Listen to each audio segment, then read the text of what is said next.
Lead us in the pledge. Chief, please rise and join us, please.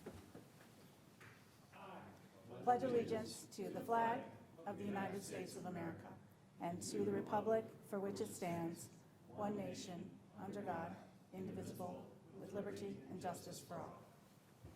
Awesome. Thank you, Chief, and thank you for your service. Madam Clerk, take the roll, please. Trustee Guyer. Here. Trustee Spurling. Here. Trustee Bauman. Trustee Youngerman. Here. Trustee Marisak. Here. Trustee Betzinger. Okay, President Brawley is unavailable this evening. We do have quorum with the four of us here to move forward with the people's business. So we will move on to public participation.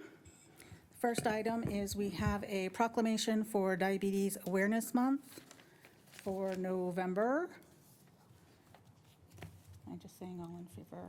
I think it was requested by trustee Bauman, so we thought he might read it this evening, but I think I just heard a lock. There he is, Ah, perfect. wearing, Trustee Bauman, not to put you on the spot, but we are on the Diabetes Awareness Month. Would you care to read that? read the proclamation. Yes, thank you. As soon as you're ready, it's okay.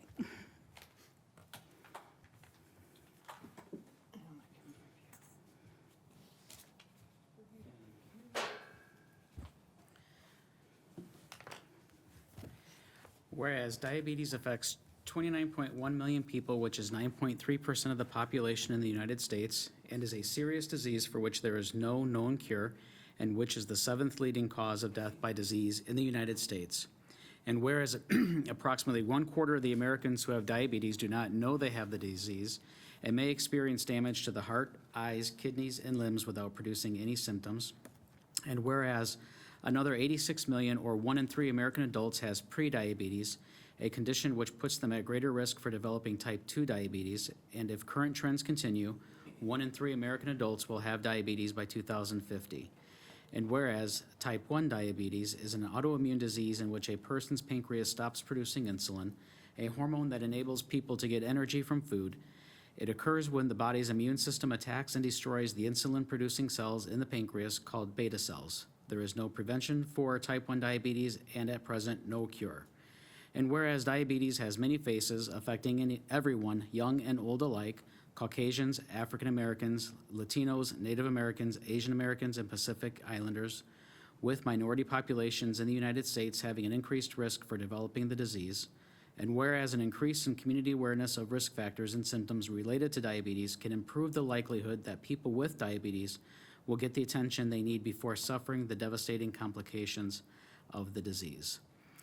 Now, therefore, Matthew T. Brawley, Village President of the Village of Montgomery, hereby proclaims the month of November 2023 to be Diabetes Awareness Month in the Village of Montgomery. Thank you. Thank you. All those in favor? Aye. Thank you.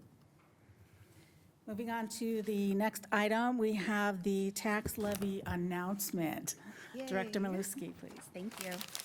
So the village must announce the estimated tax levy for 2023 at least 20 days before passage.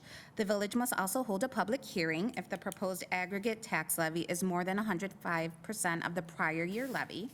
So we have the public hearing scheduled for November 27th. We have the approval of the tax levy scheduled for December 11th, village board meeting. Since Montgomery is a non-home rule community, we must follow the PTEL law. The Property Tax Extension Limit Law, or PTEL, allows the village to levy CPI or 5%, whichever is lesser. The Illinois Department of Revenue announced CPI for 2023 is 6.5%. Therefore, the allowable rate that the village can levy is reduced from 6.5% to 5%. However, the village board can elect to levy any rate deemed appropriate below that 5%. Staff has provided the village board with some quantified numbers at various percentages for consideration. A 5% levy, which would include annexation and new construction, is estimated at an additional $154,000. An extension of just new construction and annexation is estimated at an additional $30,000. So tonight, staff was also able to provide additional analysis on prior year's tax freezes and property tax rebate. and how the village board has been able to save property taxpayers throughout the years. Staff would like to bring discussion to the November 27th Village Board meeting for direction as to what the board would like to do for the levy for 2023. If trustees have any questions, please feel free to contact Administrator Zoffel or myself, and we can provide additional information as requested. Excellent, thank you. Moving on to the next item, it is public comment. Is there anyone in the room who would like to address the board this evening? Nobody's moving. Anyone online, or have you received anything? We did not receive any. Okay, thank you. We will close that section and move on to the consent agenda. And we'll read the items for consent and then entertain a motion for approval. We have minutes of the October 23rd Village Board meeting, executive session minutes of the October 23rd Village Board meeting, accounts payable through November 13th in the amount of $2,185,105.99. Accounts receivable, building report, and water production report, all for October 2023. And then reappointments and 2 new appointments for the Beautification Committee members. So moved. Second. Take the roll, please. Trustee Marisak. Yes. Trustee Guyer. Yes. Trustee Spurling. Yes. Trustee Bauman. Yes. Trustee Youngerman? Trustee Youngerman, I'm Yes. sorry. That's okay. That carries. Thank you very much. Moving on to items for separate action. Item A, Resolution 2023-031, authorizing the renewal of an intergovernmental agreement for animal control services with Kane County. Administrator Zoffel. Certainly. This is an item you've seen several times before. We extend this all the time. We use Kane County for our animal control services. Metro West helps all the Kane County communities that they represent kind of get together and work on this together. So they're just asking for a letter of interest if we are still wanting to do that, which Chief and I would recommend we do. We're happy to answer any questions. Even though this is Kane County, they'll do animal control for both counties as far as the village? Okay. But the animals are taken to Kane County, correct? So, Okay. Thank you. Is there a motion to approve? so moved. Second. Moved by Marisak, second by Youngerman. Take the roll, please. Trustee Marisak. Yes. Trustee Guyer. Yes. Trustee Spurling. Yes, Trustee Bauman. Yes. Trustee Youngerman. Yes. that carries. Thank you. Moving on to item B, the recommendation of the Planning and Zoning Commission on PZC 2023-015, variance for 1330 Hinckley Street. Director Abt. Thank you. The petitioner is proposing a variance from our accessory structures section of the ordinance in order to allow a gazebo in her front yard. More specifically, she's looking to locate a carport in her front yard over a portion of the driveway. Carport is not a listed use in our UDO. However, the structure does meet the definition of a gazebo, which is allowed in the rear yard, hence the need for the variation. They've requested the carport to protect a car from neighbor's oak tree and to allow her to be able to operate her vehicle in the winter, which is difficult due to her age and medical conditions. The structure cannot be located in the rear yard as there is not adequate space in the side yard to enable her to pave a driveway to reach the rear yard. The proposed structure is approximately 20 feet long and will be set back about 8 feet from the right-of-way. We are currently working on a text amendment to the UDO that would address carports. That was something that was in our old zoning ordinance but is not addressed in the current UDO. The Planning and Zoning Commission did hold the public hearing on November 2nd and voted 5-2 to recommend approval of the variance, with the condition that the carport structure shall be located as far from the front property line as is practicable, but in no case less than 5 feet from that front property line. The commission also requested that a sunset provision or some sort of similar expiration mechanism potentially be included as part of the approval, but did not feel prepared to make that a condition of approval. So they requested that that be maybe discussed as an option by the village board. As I said, we are looking at a staff amendment that would address carports moving forward with the UDO, but at this time, we have this variance before us, and you have the positive recommendation of the Planning and Zoning Commission before you. I have a question about, is the petitioner the actual owner of record for that property? Yes. Yes. Okay, perfect. Okay, thank you. I am actually kind of interested in putting something in place where it would run with the owner of record. So then at some point she sells the property or, there's a change in title, I would like to see then the variance is done with. Okay. Yeah, that's just my opinion. Anything else? No, but, I mean, isn't that how we do a lot of variances? That they're, Well, No, special typically- uses run with but not variance.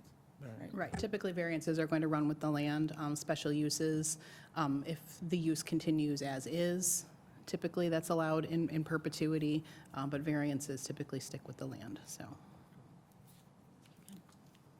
Any other questions, Yeah, comments? I have one. So the UDO text amendment, you said this was, carports were addressed under the previous zoning prior to the UDO? Yes, they were. I'd like to see that, that verbiage and that. And are you going to pretty much follow that with the UDO? Probably, there might be some tweaks just to make sure that it kind of falls in with everything else, but previously, carports were listed as a specific accessory structure, and they were allowed in the side or rear yard. So, Okay. Yeah, if you could, I'd like to see that.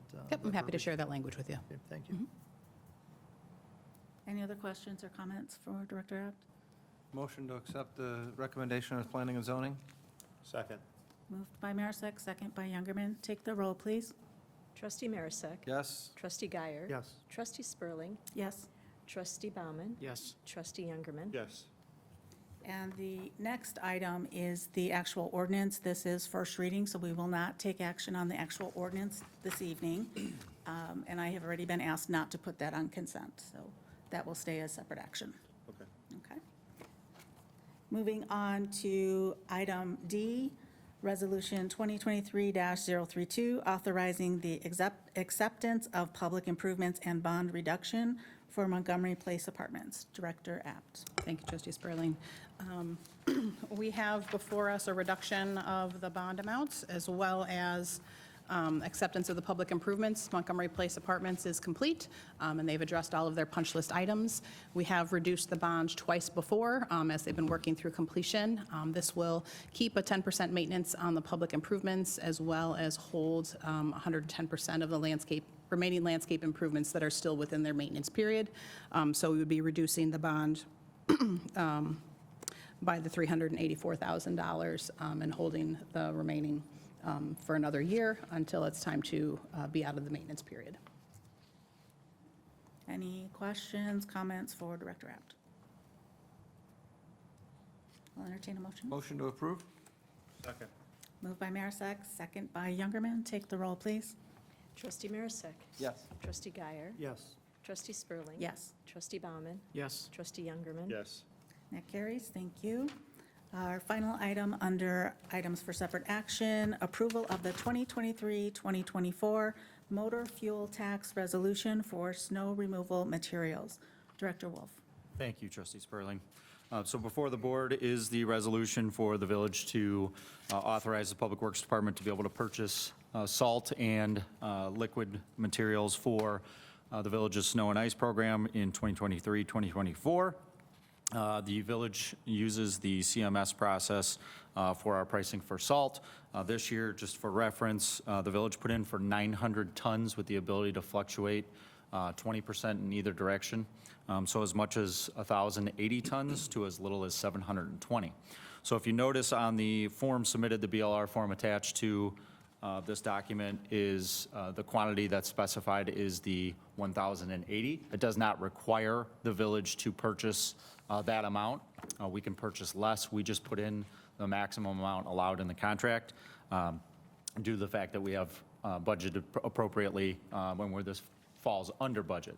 Likely with what we have on hand, we will probably not be taking that, but again, it's easier to approve it up front than to have to come back to the board for a resolution at a later date if we feel the need. So obviously, those purchases will be based upon conditions throughout the winter and our supply. So if there's any questions from the board, I'm happy to answer them at this time. The per ton cost seems expensive compared to previous years. So Is this not? per ton, it's less than $1 more than it was last year. Last year's price was $77.22. This year's $78.08. Am am I delusional, or have we had years where it's been like 30? We, not 30 since I've been here. 50s? Okay.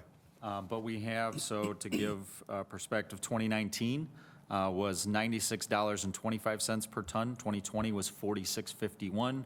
2021, $61.18. And then, like I said, last year was $77.72. So again, it does fluctuate. There are a lot of different parameters that can affect the pricing. Things such as maintenance on the locks throughout the river, because that's typically how a lot of the salt is moved into our region. Can be depending on mine situations, a lot of different factors, so. Thank you for having that information, too. welcome. Over the years, yeah. Any other questions for Director Wolf? So moved. Thank you. I can't let you have all. Second. Somebody said second over here, I didn't catch. Guyer is fine. Guyer, all right. Moved by Youngerman, second by Guyer. Take the roll, please. Trustee Youngerman. Yes. Trustee Marisak. Yes. Trustee Guyer. Yes. Trustee Spurling. Yes. Trustee Bauman. Yes. That carries, thank you. There are no items for discussion this evening. Is there any new or unfinished business? I have one. Yes, go ahead. This truck that we've been talking about for 2.5 years, I actually made it over to Public Works over last week. I've actually seen it in person. I It got to exists. sit in it. It says Village of Montgomery on it. And I have to tell you that as we were walking in there, before I ever saw the truck, I looked at Mark and I said, Mark, I'm going to tell you right now, this doesn't look like a $500,000 truck to me, before we ever even saw it. And so it still doesn't look like a $500,000 truck to me, but it's a nice truck. So we bought it in '21. We magically got a '24 after, I think, 2 or 3 price increases. So it's now here, and it is within our fleet, and we're now using it. Correct. So we actually utilized it for the first time over the weekend on a water main break, while our other 2 trucks are set up for leaf collection. So it came in very handy, allowed us the ability to continue on with those services without taking away from them, so. Did you scratch it? Nope. Okay. Anything else over on this side? No. You put Steve's name on it yet? No. Good Lord. Good. I have one. Oh, I'm sorry. Go No, ahead, that's Doug. all right. Compliment to Public Works staff for the leaf collection process. Several comments from folks in my neighborhood about the efficiency. I raked them out, and then I raked them back out into the parkway and put them there, and I think it was within like 2 hours they showed up. My neighbor's like, yeah, who'd you call? I'm like, no, just got lucky. But no, they've really been on top of it, and the residents are appreciative. Thank you. A lot of that is attributed to the weather. This year's been great for the leaf collection program. A lot of leaves fell early, continuing to fall. Some leaves obviously are holding on depending on species of trees, but that obviously plays a factor and is a huge benefit for us. So we work hard, crews are out, and we've been running 7 days a week to keep up with demand. So we're hoping that we'll be able to continue to do that here. We'll be pushing out a press release here soon to be extending the leaf collection to finalize and finish December 1st, so after the holiday, and that will wrap up our collection for the year. So we're confident at What I this heard point. you say was it was your fault it snowed on Halloween, because you wanted the leaves to fall early. If that's what it takes, I'll take it. Just to add to that, I echo what Trustee Marisak said, but it would have been even more efficient had we had that truck earlier. I would agree. Okay. Are we done on this side? Thank you. I Trustee do Garrett? have a couple. I'd like to thank Trustee Youngerman and Marisak for assisting with the Halloween judging. We gave out almost 100 awards, and yeah, Steve had a car full of women helping him judge, so that must have been a joy. I had 4, 6 to 7-year-olds that we would, we had the list. We would drive up to each house, and I would literally look in the back and say yay or nay, and they would give me thumbs up or thumbs down. And Tough crowd. they were tough, and there were a couple of houses I overruled because I'm a village board member on one house. They all said no, and I said, yes, they're getting one. And then I think there were 2 others where they said, yeah, we'll give them one, we're not gonna give them one. So, they're tough. Yeah, it's They're Democracy in honest. action. They are. They'll get a chance to do it again in December for Christmas, so. They're already looking forward to it. And the other item, Blackberry Crossing West Park, since I moved in 2006, I've been advocating for that park to start, and there has been many issues along the way, but the Park District finally received their grant, and they started construction of that. So a lot of people out there are happy that park's finally going in. Fantastic. That's all I've got. That's it. Trustee Bauman? So yes, Mark, Public Works, doing great this fall with that leaf pickup.